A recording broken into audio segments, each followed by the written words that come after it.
ದೇವರು ಪ್ರೀತಿಸುವ ಪ್ರೀತಿಯ ಬಿಗ್ ಜೆ ಟಿ ವಿ ಪ್ರಿಯ ವೀಕ್ಷಕರಿಗೆ ನಮ್ಮ ಕರ್ತನಾದ ಯೇಸು ಕ್ರಿಸ್ತನ ಹೆಸರಿನಲ್ಲಿ ನಿಮ್ಮನ್ನು ವಂದಿಸಿ ಸ್ವಾಗತ ಬಯಸ್ತಿದ್ದೇವೆ. ಬನ್ನಿರಿ, ದೇವರ ವಾಕ್ಯವನ್ನು, ಅಮೂಲ್ಯ ವಾಕ್ಯವನ್ನು ಇಂದು ನಾವು ಅಧ್ಯಯನ ಮಾಡಿಕೊಳ್ಳೋಣ. ಯಾಕೆ ದೇವರ ವಾಕ್ಯವನ್ನು ಅಧ್ಯಯನ ಮಾಡಿಕೊಳ್ಬೇಕು ಎಂಬುದಕ್ಕೆ ಒಂದು ಕಾರಣ ಕೊಡ ಬಯಸ್ತೇನೆ. ಅದೇನಂತ ಹೇಳಿದರೆ, ಕೀರ್ತನೆ 119 89ನೇ ವಚನ ಈ ರೀತಿಯಾಗಿದೆ. Psalm 119 verse 89, ಅದರಲ್ಲಿ ಯೆಹೋವನೇ, ನಿನ್ನ ವಾಕ್ಯವು ಪರಲೋಕದಲ್ಲಿ ಸ್ಥಾಪಿತವಾಗಿದೆ. Your word is settled in heaven forever. ನಿತ್ಯವಾಗಿ ದೇವರ ವಾಕ್ಯ ಪರಲೋಕದಲ್ಲಿದೆ. God's word is in heaven. ಪರಲೋಕಕ್ಕೆ ಹೋಗುವಂಥ ಪ್ರತಿ ಒಬ್ಬೊಬ್ಬರು, ಹೌದು, ಅಲ್ಲಿ ಹೇಗೆ ಸಮಯ ಕಳೀತೇವೆ? ಆರಾಧನೆ, ಹೌದು. ಅದಲ್ಲದೆ ಹೇಗೆ ಸಮಯ ಕಳೀತೇವೆ? ವಾಕ್ಯ. ಪರಲೋಕದಲ್ಲಿ ದೇವರ ವಾಕ್ಯವು ನಿತ್ಯವಾಗಿ ಸ್ಥಾಪಿತವಾಗಿದೆ. ಹಾಗಾದರೆ ಆ ವಾಕ್ಯವನ್ನು ಅಧ್ಯಯನ ಮಾಡುವುದು, ಧ್ಯಾನ ಮಾಡುವುದು, ಗೂಢಾರ್ಥವನ್ನು ತಿಳ್ಕೊಳ್ಳುವುದು. ಆದ ಕಾರಣ ಅದನ್ನು ಪರಲೋಕಕ್ಕೆ ಹೋದ್ಮೇಲೆ ಯಾಕೆ ಮಾಡಬೇಕು? ಹೌದು, ಹೇಗೂ ಮಾಡ್ತೀವಿ, ಆದರೆ ಭೂಲೋಕದಲ್ಲಿದ್ದಾಗಲೇ ಪರಲೋಕದ ಅನುಭವ ನಾವುಗಳು ಯಾಕೆ ಹೊಂದಬಾರದು? ಈ ಒಂದು ಕಾರಣಕ್ಕಾಗಿ ನಾವು ದೇವರ ವಾಕ್ಯವನ್ನು ಅಧ್ಯಯನ ಮಾಡಿಕೊಳ್ಬೇಕು. ಮಾರ್ಕನ ಬರೆದ ಸುವಾರ್ತೆ, the gospel according to Mark chapter 5, 5ನೇ ಅಧ್ಯಾಯ. 5ನೇ ಅಧ್ಯಾಯ ಮಾರ್ಕನ ಬರೆದ ಸುವಾರ್ತೆಯಲ್ಲಿ ಅದ್ಭುತಗಳ 15 ರಹಸ್ಯಗಳಿದೆ. 15 ಸೀಕ್ರೆಟ್ಸ್ ಆಫ್ ಮಿರಾಕ್ಯುಲಸ್. ಅದ್ಭುತದ 15 ರಹಸ್ಯಗಳು ಮಾರ್ಕ 5ರಲ್ಲಿ ನಾವು ಅಧ್ಯಯನ ಮಾಡಬಹುದು. ಬನ್ನಿ, ಹೋಗಿ ಇದರಲ್ಲಿ ಏನೇನು ದೇವರು ನಮಗಾಗಿ ಇಟ್ಟಿರುವಂಥದ್ದನ್ನು ನಾವು ಕಲಿತುಕೊಳ್ಳೋಣ.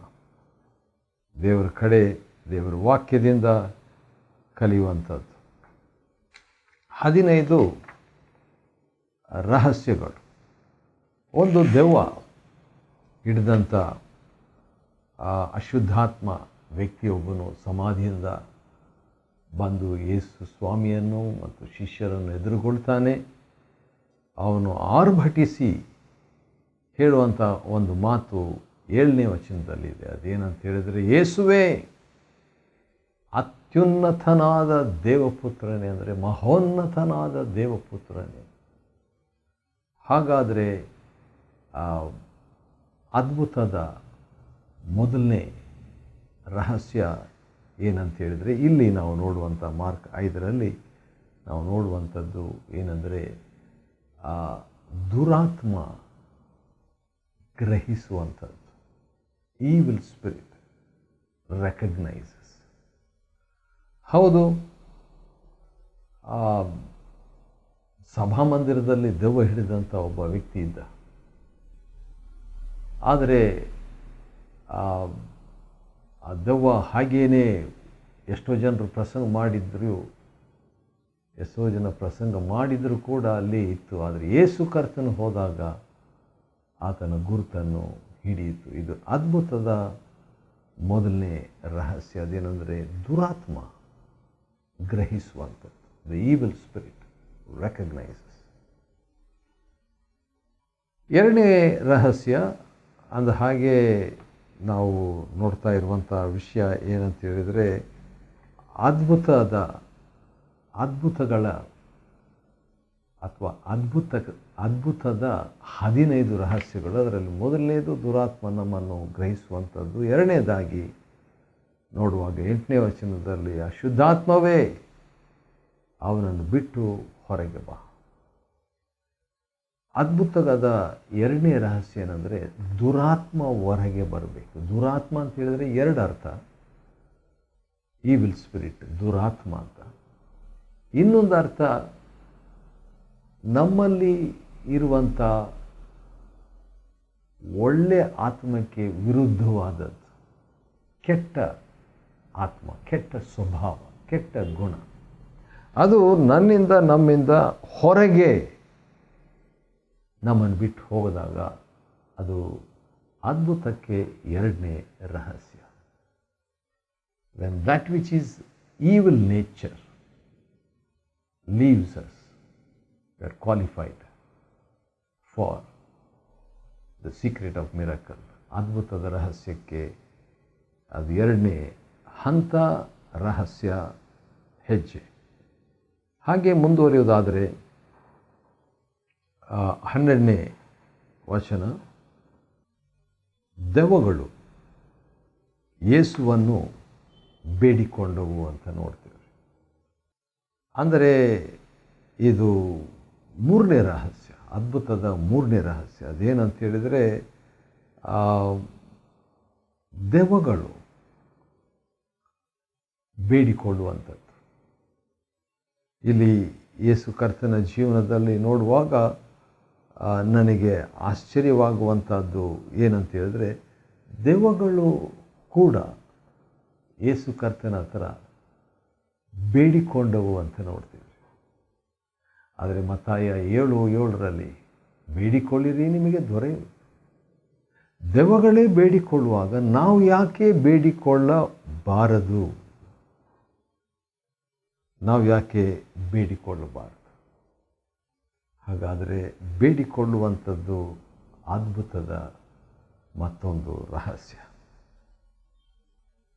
13ನೇ ವಚನದಲ್ಲಿ ನೋಡುವಾಗ ಮಾರ್ಕನ ಬರೆದ ಸುವಾರ್ತೆ ನಾವು ಅಧ್ಯಯನ ಮಾಡಿಕೊಳ್ತಾ ಇದ್ದೇವೆ. ಮಾರ್ಕನ ಬರೆದ ಸುವಾರ್ತೆ 5ನೇ ಅಧ್ಯಾಯದಿಂದ 5ನೇ ಅಧ್ಯಾಯ ಮಾರ್ಕನ ಸುವಾರ್ತೆ 13ನೇ ವಚನದಲ್ಲಿ, ಯೇಸು ಅವುಗಳಿಗೆ ಅಪ್ಪಣೆ ಕೊಡಲು.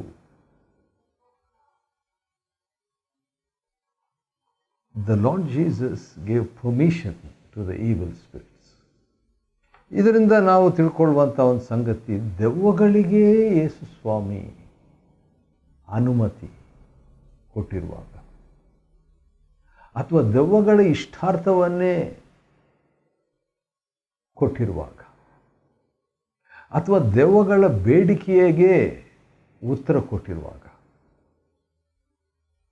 ನಮಗೆ ಬಹುನಿಶ್ಚಯವಾಗಿ ಕೊಡುವನು ಎಂಬುದು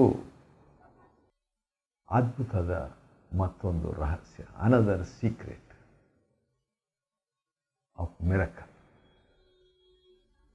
5ನೇದಾಗಿ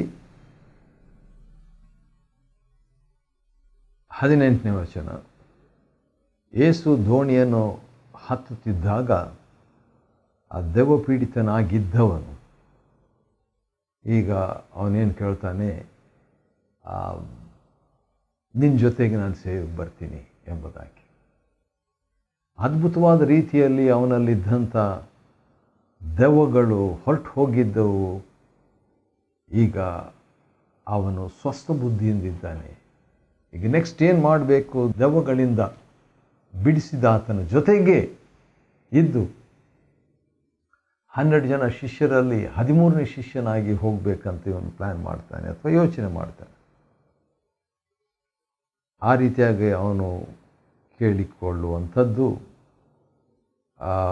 ಅದರಲ್ಲಿ ಏನು ರಹಸ್ಯ ಇದೆ ಎಂಬುದಾಗಿ ನೋಡುವಾಗ ಅವನು ಸೇವೆ ಮಾಡಬೇಕೆಂಬುದಾಗಿ ಆದ್ಯತೆ ಸೇವೆಗೆ ಕೊಡಬೇಕಂತ ಇಷ್ಟಪಟ್ಟನು. ಆದರೆ ನಮ್ಮ ಕರ್ತನು ಹೇಳಿದ್ದು ಏನಂತ ಹೇಳಿದರೆ, ನೀನು ನಿನ್ನ ಮನೆಗೆ ಹೋಗಿ ನಿನ್ನ ಜನರಿಗೆ ನೀನು ಸೇವೆ ಮಾಡು. ಹಾಗಾದರೆ ಅದ್ಭುತದ ಮತ್ತೊಂದು ರಹಸ್ಯ, begin with our own family. ನಾವು ಬೇರೆಯವರಿಗೆ ಸುವಾರ್ತೆ ಸಾರಬೇಕಂತಿರ್ತೀವಿ, ಆದರೆ ಅದ್ಭುತದ ರಹಸ್ಯ ನಮ್ಮವರಿಗೆ ನಾನು, ನಮ್ಮ ಕುಟುಂಬದವರಿಗೆ ನಾನು ಸುವಾರ್ತೆಯನ್ನು ಹೇಳುವ ಹಂಗಿನಲ್ಲಿದ್ದೇನೆ. ಅದು ಮತ್ತೊಂದು ರಹಸ್ಯ. 19ನೇ ವಚನ, ಮಾರ್ಕ್ 5:19 6ನೇ ರಹಸ್ಯ ಇದೆ. ಅದೇನಂತ ಹೇಳಿದರೆ, ನಿನ್ನ ಮೇಲೆ ಹೇಗೆ ಕರುಣೆ ತೋರಿಸಿದ್ದಾನೆ ಎಂಬುದನ್ನು ಹೋಗಿ ಹೇಳು ಅಂತ ಹೇಳ್ಬಿಟ್ಟು. ಎಷ್ಟು ದಯವುಳ್ಳವನು, ಎಷ್ಟು ಕರುಣೆ ದೇವರು ತೋರಿಸಿದ್ದಾನೆ ಅನ್ನುವಂಥದ್ದನ್ನು ತಿಳಿಸುವಂಥದ್ದೇ ಅದ್ಭುತದ 6ನೇ ರಹಸ್ಯ. ಏನದು? ದೇವರ ಕರುಣೆಯನ್ನು ತಿಳಿಸುವಂಥದ್ದು. ನನ್ನ ಬಗ್ಗೆ ನಮ್ಮ ಬಗ್ಗೆ ಅಲ್ಲ, ದೇವರ ಕರುಣೆ ಅದ್ಭುತದ ಚಾವಿ. ಹೌದು, ನನ್ನ ವಿಶ್ವಾಸ ಕೂಡ ಇದೆ, ಆದರೆ ದೇವರ ಕರುಣೆ ಎಂಬುದನ್ನು ಮರಿಬಾರದು. 24ನೇ ವಚನ ನಾವು ನೋಡ್ತಿರುವಾಗ ಅದ್ಭುತದ ಮತ್ತೊಂದು ರಹಸ್ಯವನ್ನು ನಾವು ನೋಡ್ತಿದ್ದೇವೆ. ಒಬ್ಬ ಯಾಯೀರನು, ಸಭಾಮಂದಿರದ ಅಧಿಕಾರಿಯಾದ ಯಾವೀರನು ಬಂದು, ಯೇಸು ಸ್ವಾಮಿಯನ್ನು, ನನ್ನ ಚಿಕ್ಕ ಮಗಳು ಸಾಯ್ತಾ ಇದ್ದಾಳೆ, ಆದ ಕಾರಣ ಅವಳು ಗುಣ ಹೊಂದಿ ಬದುಕುವಂತೆ ನೀವು ಬಂದು ನನ್ನ ಮಗಳ ಮೇಲೆ ಕೈಗಳನ್ನಿಡಬೇಕು ಅಂತ ಕೇಳ್ಕೊಳ್ತಾನ್ರಿ. ಕೇಳ್ಕೊಂಡಾಗ 24ನೇ ವಚನ ಮಾರ್ಕನ ಬರೆಸುವಾರ್ತೆ 5ನೇ ಅಧ್ಯಾಯದಲ್ಲಿ, ಯೇಸು ಯಾಯೀರನೊಂದಿಗೆ ಹೋದರು. ವಾವ್! ಅದೇನು ತೋರಿಸ್ತದೆ? The presence of God. ಹೌದು, ಅದ್ಭುತದ ರಹಸ್ಯ ದೇವರ ಸಾನ್ನಿಧ್ಯ. ಇನ್ನೊಂದು ಸಾರಿ ಹೇಳ್ತೀನಿ, ಇನ್ನೊಂದು ರೀತಿಯಿಂದ ಹೇಳ್ತೇನೆ. ಅದ್ಭುತದ ರಹಸ್ಯ ದೇವರ ಸನ್ನಿಧಾನ. ಇನ್ನೊಂದು ರೀತಿಯಿಂದ ಹೇಳ್ತೀನಿ, ಅದ್ಭುತದ ರಹಸ್ಯ ದೇವರು ನಮ್ಮೊಂದಿಗಿರುವುದು. ಅದನ್ನೇ ಇನ್ನೊಂದು ರೀತಿಯಿಂದ ಹೇಳ್ತೀನಿ, ಅದ್ಭುತದ ರಹಸ್ಯ ದೇವರು ನಮ್ಮೊಂದಿಗಿದ್ದಾನೆ, ಇಮ್ಯಾನ್ಯುಯೇಲ್ ಎಂಬ ಗ್ರಹಿಕೆ ಹೊಂದಿರುವಂಥದ್ದೇ ಅದ್ಭುತದ ರಹಸ್ಯ. ಅನೇಕ ಸಾರಿ ನಾವುಗಳು ದೈವ ಸಾನ್ನಿಧ್ಯವನ್ನು ಮರೆತು ಬಿಡ್ತೇವೆ. ದೇವರ ಆತ್ಮನು ನಮಗೆ ನೆನಪು ಮಾಡಲಿ. 8ನೇದಾಗಿ ಅದ್ಭುತದ ಮತ್ತೊಂದು ರಹಸ್ಯ ಇದೆ. 27ನೇ ವಚನದಲ್ಲಿ ಒಬ್ಬ ಮಹಿಳೆ ನಮ್ಮ ಕರ್ತನ ಹಿಂದೆ ಬಂದು ಯೇಸುವಿನ ಉಡುಪಿನ ಅಂಚನ್ನು ಮುಟ್ಟಿದಳು. ಅದ್ಭುತದ ಮತ್ತೊಂದು ರಹಸ್ಯ ಏನಂತ ಹೇಳಿದ್ರೆ, ಯೇಸುವಿಗೆ ಸೇರಿದ್ದನ್ನು ಮುಟ್ಟೋದು. ಯೇಸುವಿಗೆ ಸೇರಿದ್ದು ಅಂತ ಹೇಳುವಾಗ ಒಂದು ಅಂಚು, ಅದು ಒಂದು ಡ್ರೆಸ್ ಆಗಿರ್ಬೋದು, ಯೇಸುವಿಗೆ ಸಂಬಂಧಪಟ್ಟದೊಂದಿಗೆ ಸಂಪರ್ಕ ಇಟ್ಟುಕೊಳ್ಳುವಂಥದ್ದು ಅದ್ಭುತಕ್ಕೆ ಮೂಲ ಕಾರಣ. ಅಂದರೆ ಆಕೆಗೂ ಕೂಡ ಒಂದು ನಂಬಿಕೆ ಇತ್ತು, ನಾನು ಆತನ ಉಡುಪಿನ ಅಂಚನ್ನು ಮುಟ್ಟಿದರೆ ಸಾಕು, ನನಗೆ ಗುಣವಾಗುವುದಂತ ಒಂದು ನಂಬಿಕೆ ಕೂಡ ಇತ್ತು. ಆಕೆಗೆ ನಂಬಿಕೆ ಇತ್ತು, ಕರ್ತನಿಗೆ ಶಕ್ತಿ ಇತ್ತು, ಮತ್ತು ಅದು ಪ್ರಯೋಜನವಾಯಿತು ಅಥವಾ ಕಾರ್ಯಗತವಾಯಿತು. 30ನೇ ವಚನ, ಅದ್ಭುತದ ರಹಸ್ಯಗಳು ಒಂದೊಂದಾಗಿ ನಾವು ನೋಡ್ಕೊಂಡಿದ್ದೇವೆ. ಅದ್ಭುತದ ಮತ್ತೊಂದು ರಹಸ್ಯ ಏನಂದರೆ 30ನೇ ವಚನದಲ್ಲಿದೆ, ಗುಣಪಡಿಸುವ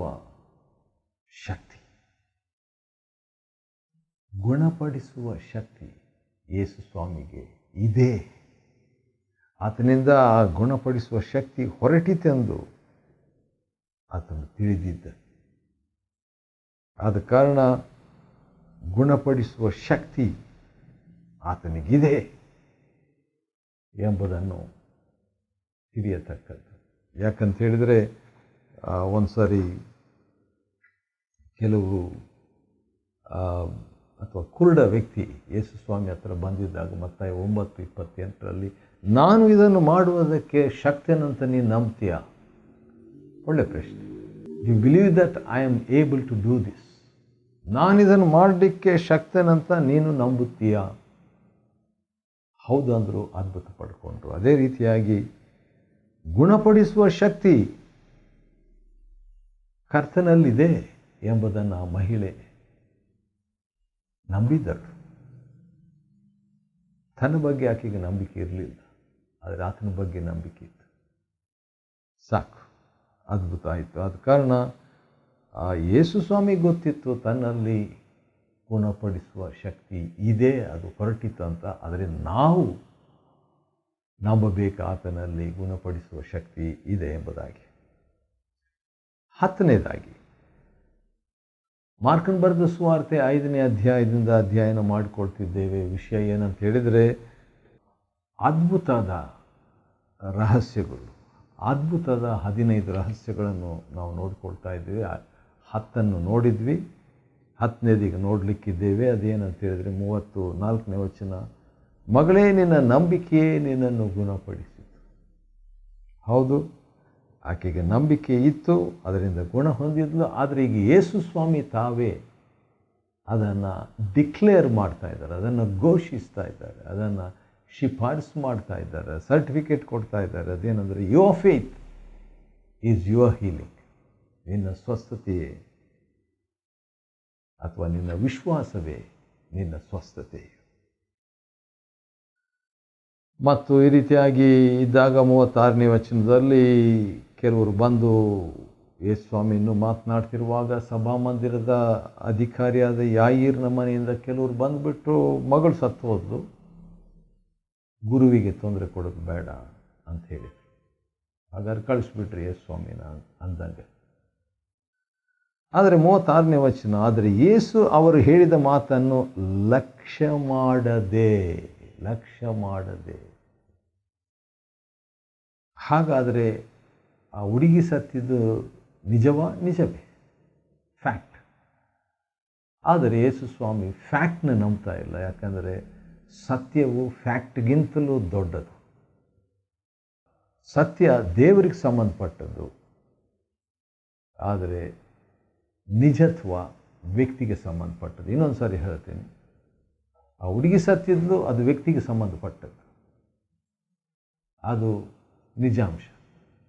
ಆದರೆ ಯೇಸು ಸ್ವಾಮಿ ಸತ್ಯ ಆತನಿಗೆ ಸಂಬಂಧಪಟ್ಟದ್ದು. ಆದ ಕಾರಣ ಅಲಕ್ಷ್ಯ ಮಾಡದೆ, ಭಯಪಡಬೇಡ, ನಂಬಿಕೆ ಮಾತ್ರ ಇರಲಿ. 36ನೇ ವಚನ, ಮಾರ್ಕ್ 5:36. ಅಂದರೆ ಭಯಪಡಬಾರದು. ಅದ್ಭುತ ಆಗಬೇಕಾದ್ರೆ ಭಯಪಡಬಾರದು. ಭಯ ಅದ್ಭುತಕ್ಕೆ ಅಡ್ಡಿ.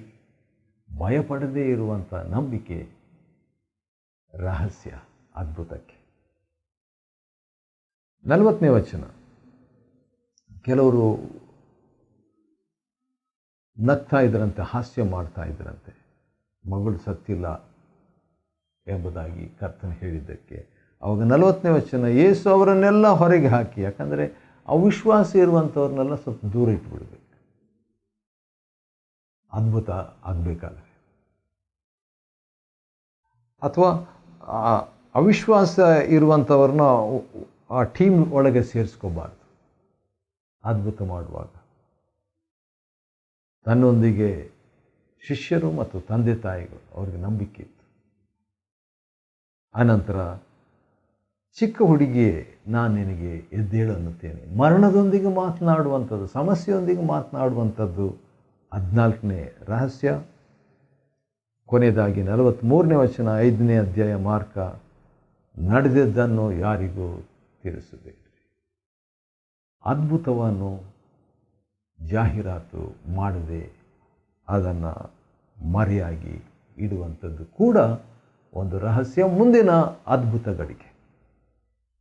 ಸರಿ, ಮಾರ್ಕನ್ ಬರೆದ ಸುವಾರ್ತೆ 5ನೇ ಅಧ್ಯಾಯವನ್ನು ಅಧ್ಯಯನ ಮಾಡಿಕೊಳ್ಳುವಂತೆ ದೇವರು ಕೊಟ್ಟ ಕೃಪೆಗಾಗಿ ಆತನಿಗೆ ಸ್ತೋತ್ರವಾಗಲಿ. ದೇವರು ನಿಮ್ಮನ್ನು ಆಶೀರ್ವದಿಸಲಿ.